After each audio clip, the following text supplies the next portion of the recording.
Good morning साथियों, जय हिंद साथियों।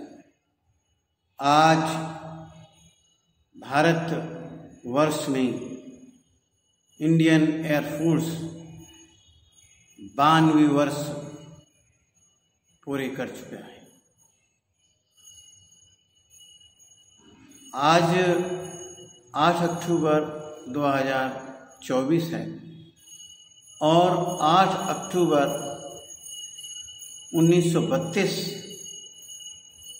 में रॉयल इंडियन एयरफोर्स की स्थापना हुई थी। प्रिय सज्जनों, साथियों और भारत की पूरे जनमानस को मैं बताना चाहता हूँ कि नभा स्पर्शम दीप्तम, touch the sky with glory का ये फार्मूला, ये सूत्र, ये वाक्य इंडियन एयरफोर्स के लिए कहा गया है। भारतीय सीमाओं की आसमान की जो सीमा है उसकी रक्षा करने में भारतीय वायुसेना पूरी तरह से सक्षम है और भारतीय वायुसेना विश्व का चौथा बड़ा एयरफोर्स कहलाता है। आज भारतवर्ष में इंडियन एयरफोर्स किसी भी बाहरी मुकाबले को मुंहतोड़ जवाब देने में, बाहरी आक्रमण को मुंहतोड़ जवाब देने में सक्षम है। हमारे यहाँ के जाबाज पायलट और भारतीय वायुसेना की dedicated, devoted, disciplined air warriors, they are born for the India। उनकी अदम्य साहस, कर्तव्य निष्ठा, पराक्रम को सल्यूट करते हैं। साथियों, मुझे भी 29 अप्रैल 1980 को भारतीय वायुसेना का हिस्सा बनने का मौका मिला। मेडिकल असिस्टेंट के ट्रेड में भर्ती हुआ।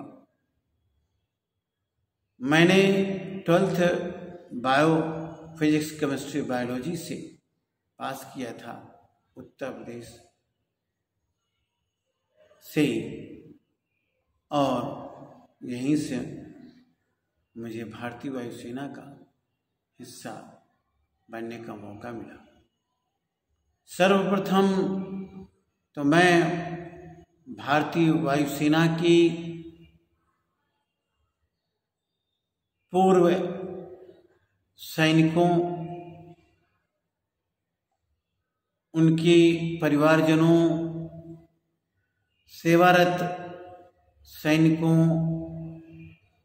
उनके परिवारजनों,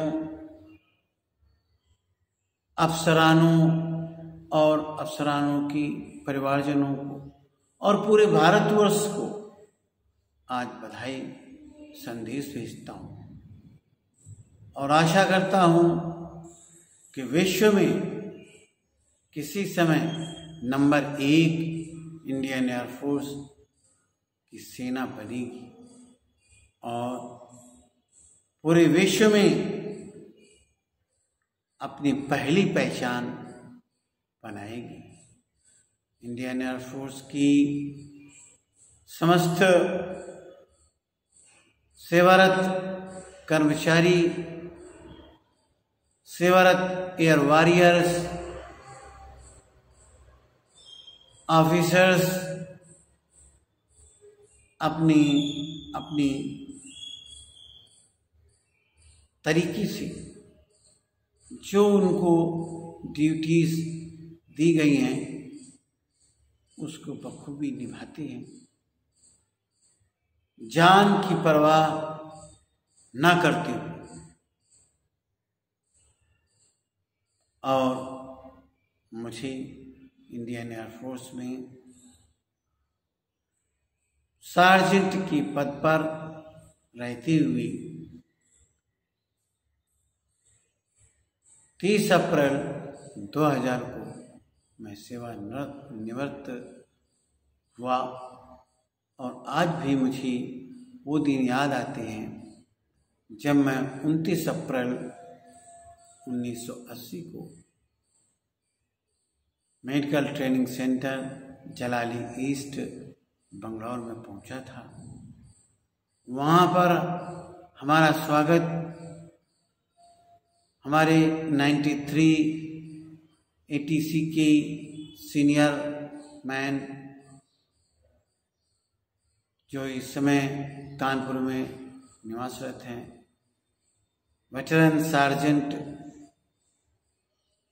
श्री रामविलास जी ने अपनी टीम के साथ किया था। उसके बाद ट्रेनिंग शुरू हुई।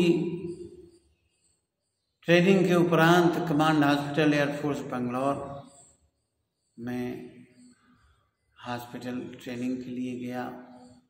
फिर वहाँ से MTC वापस आया। फिर पासिंग आउट परेड हुई। पुनः 6 महीने के लिए कमांड हॉस्पिटल एयरफोर्स बंगलौर गया। वहाँ 6 महीने के उपरांत training transport wing Yelahanka Bangalore में मेरी SSQ में पहली पोस्टिंग हुई। वहाँ 81 के बाद 83 दिसंबर में मेरी पोस्टिंग बंगलौर कमांड हॉस्पिटल में फिजियोथेरेपी ट्रेनिंग के लिए भेजा गया, जहाँ पर 10 महीने की ट्रेनिंग के दौरान फिजियोथेरेपी का कोर्स सीखा और मुझे फर्स्ट पोजीशन से नवाजा गया। वहाँ से मेरी posting 12 wing air force station Chandigarh हुई और 87 में मुझे पुनः कमांड हॉस्पिटल एयरफोर्स बंगलौर में क्लास 2 फिजियोथेरेपी कोर्स के लिए भेजा गया, जहाँ पर मैंने अच्छी तरह से ट्रेनिंग ली। और ट्रेनिंग के उपरांत 14 air force hospital Hyderabad, air force academy Hyderabad में मुझे पोस्टिंग दी गई 88 में, 1988। और 1988 के बाद 1991 में मुझे पुनः कमांड हॉस्पिटल एयरफोर्स बंगलौर 1 साल की ट्रेनिंग के लिए class 1 physio occupational therapy assistant course के लिए भेजा गया। और 92 में जब मेरी ट्रेनिंग पूरी हुई तो पुनः 14 एयरफोर्स हॉस्पिटल भेजा गया। वहाँ से 93 में मेरी पोस्टिंग 7 एयरफोर्स हॉस्पिटल कानपुर में हुई और यहीं से 98 में मेरी पोस्टिंग 5 विंग एयरफोर्स स्टेशन कराईकुंडा में स्थित 4 एयरफोर्स हॉस्पिटल में बतौर फिजियोथेरेपिस्ट पोस्टिंग हुई। वहाँ से सन 2000 में मेरा रिटायरमेंट हुआ। 20 वर्षों की स्वर्णिम सेवा के उपरांत मुझे भारतीय वायुसेना ने एक्सेलेंट करार देकर सेवानिवृत्त किया। आज मुझे इंडियन एयरफोर्स वेटरन सार्जेंट के रूप में पेंशन दे रही है। मैं और मेरा पूरा परिवार इंडियन एयरफोर्स के लिए कृतज्ञता व्यक्त करता है, आभार व्यक्त करता है। क्यों? इंडियन एयरफोर्स ने मुझे चलना सिखाया, परेड करना सिखाया, खाना कैसे खाते हैं वो सिखाया, बोलना सिखाया, इंग्लिश सिखाई और हथियार के संचालन के लिए सिखाया। और आज भी इंडियन एयरफोर्स मेरी देख रेख करता है। इंडियन एयरफोर्स, आप मेरी देख रहे हैं, मेरी बाएं आंख का कैटरैक्ट का ऑपरेशन हुआ है, उसी से ही मेरा इलाज चल रहा है। और यहाँ Indian air force hospital, 7 air force hospital Kanpur की classified ophthalmologist wing commander doctor Reddy sir, उन्होंने मेरा ऑपरेशन किया है। मैं तहे दिल से squadron leader Upadhyay sir, graduate specialist in ophthalmology, और वहाँ की कारपोरल अतुल और वहाँ की समस्त ऑप्थेल्मोलॉजी के समस्त कर्मचारियों को अपना आभार व्यक्त करता हूँ। मेरा ऑपरेशन लेफ्ट आई कैटरैक्ट का 27 सितंबर 2024 को हुआ है। अभी भी आँख में दवा डाल रहा हूँ, चूँकि आज मुझे बोलना था इंडियन एयरफोर्स पर और इंडियन एयरफोर्स के सभी अफसरानों को, उनके परिवारजनों को, सभी वायु सैनिकों को, उनके परिवारजनों को, सभी पूर्व वायु सैनिकों, उनके परिवारजनों को, सभी पूर्व अफसरानों और उनके परिवारजनों को इंडियन एयरफोर्स की हार्दिक हार्दिक शुभकामनाएं प्रेषित करता हूँ। और मुझे आज भी याद है 8 अक्टूबर को एसेंसियो में सीनियर नॉन कमीशन ऑफिसर में से हमारे कमांडिंग ऑफिसर और अपनी अफसरानों की टीम के साथ हम सब सीनियर नॉन कमीशन ऑफिसरानों को ले जाते थे ऑफिसर मेस में और बहुत प्रेम से हम लोगों के प्रति कृतज्ञता व्यक्त करते हैं। ऐसी ऑर्गेनाइजेशन को सत सैल्यूट करते हैं और मेरे जीवन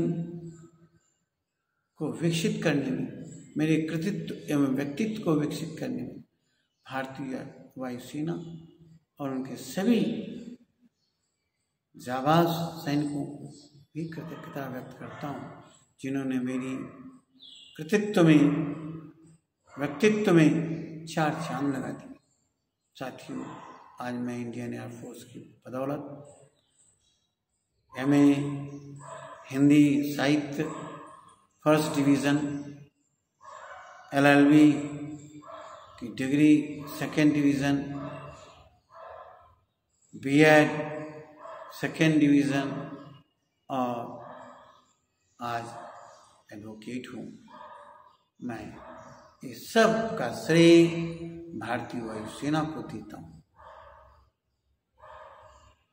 ऐसा ऑर्गेनाइजेशन विश्व में शायद कोई होगा जो एक गरीब बच्चे को यहाँ तक पहुँचाने में मदद करता है। Really, born for me and born for my family, Indian Air Force organization is the best organization among all the organizations in the India, which has made me really worthful to be called as a Indian. Thank you, my dear friends. Nabha Ispasam Devtam, touch the sky with glory. I am veteran Sergeant Santhoshilal Kamal, advocate, is speaking all on the eve of 92 years passed on the Indian Air Force Day. मैं देश के समस्त नागरिकों को भारतीय वायुसेना की भारतीय वायुसेना की स्थापना दिवस की हार्दिक शुभकामनाओं को प्रेषित करता हूँ। बने रहिए नेक्स्ट वीडियो के साथ। I am doctor Santoshi Lal Kamal, advocate. Thank you one and all.